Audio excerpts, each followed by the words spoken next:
Of Billal আপনাকে বললো যে আপনি ফকিন্নির ছেলে, তাছাড়া আরও অকাট্য কিছু ভাষা ব্যবহার করতেছে, তো আপনি আসলে বিষয়টা কিভাবে নিচ্ছেন? আপনার চোখে কি পড়ে এই জিনিসগুলো পড়ে? না, আমি আসলে ওর ভিডিও এর আগেও দেখি নাই কখনো। আচ্ছা আচ্ছা আচ্ছা। হ্যাঁ, দু একজন আমাকে বলতো যে এই ছেলেটা খুব বাড়াবাড়ি করতেছে, এই ধরনের কথা বলতেছে। তখন আমি দেখলাম যে না, ও তো মানে ওর চোখ মুখ দেখে যেটা মনে হইলো যে ও স্বাভাবিক নাই। আর ও স্বাভাবিক নেই? না, ও স্বাভাবিক নাই।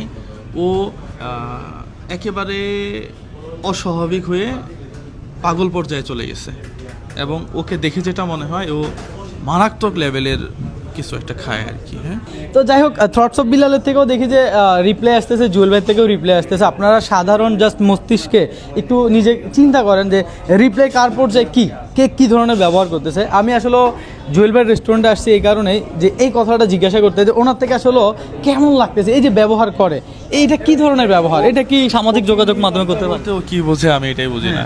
টাকা থাকলে ফকিন্নি, না টাকা না থাকলে ফকিন্নি।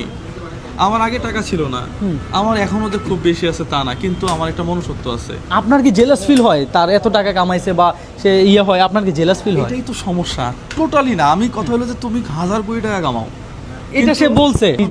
এটা হচ্ছে ওর মানসিক সমস্যার জন্য এই কথা বলছে। ও উঠে আসছে ওই লেভেল থেকে। ওর চেলাফেলাগুলোর মুখের দিকে তাকায় দেখেন, মনে হইতেছে সবগুলা গাঁজা মাজা খেয়ে শুয়ে আছে, এরকম অবস্থা। এবং কথাবার্তার ভাষা ঠিক নেই।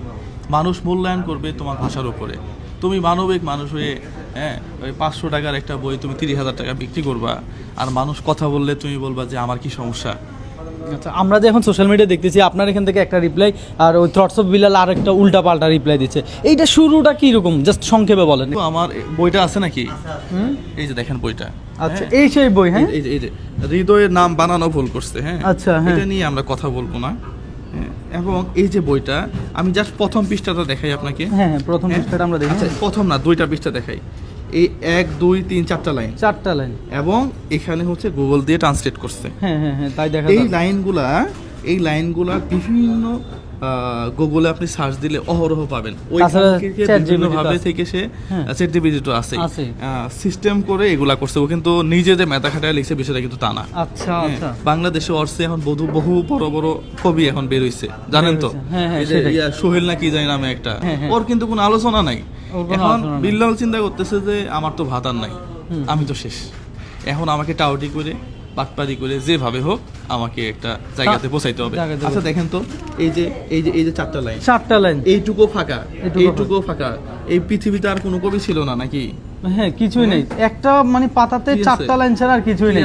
গুগলে সার্চ দেন না, কত নেবেন আপনি সার্চ দিয়ে পরে আমাকে একদম কি আছে, 4টা লাইন ছাড়া তো আর কিছুই নেই। হ্যাঁ, তাহলে এই যে মানুষকে প্রতারণা করাটা, হ্যাঁ, এখন এগুলাই প্রথম বলছিলাম আমি ভাই। মানে আপনি বলছেন যে আপনি বলছিলেন, আমি শুনছিলাম যে এই বইটা কেন 1000 টাকা বিক্রি করতেছে, 100 টাকার একটা বই তো সে 200 টাকা বিক্রি করতে পারে, এটা নিয়েই তাহলে শুরু আপনার।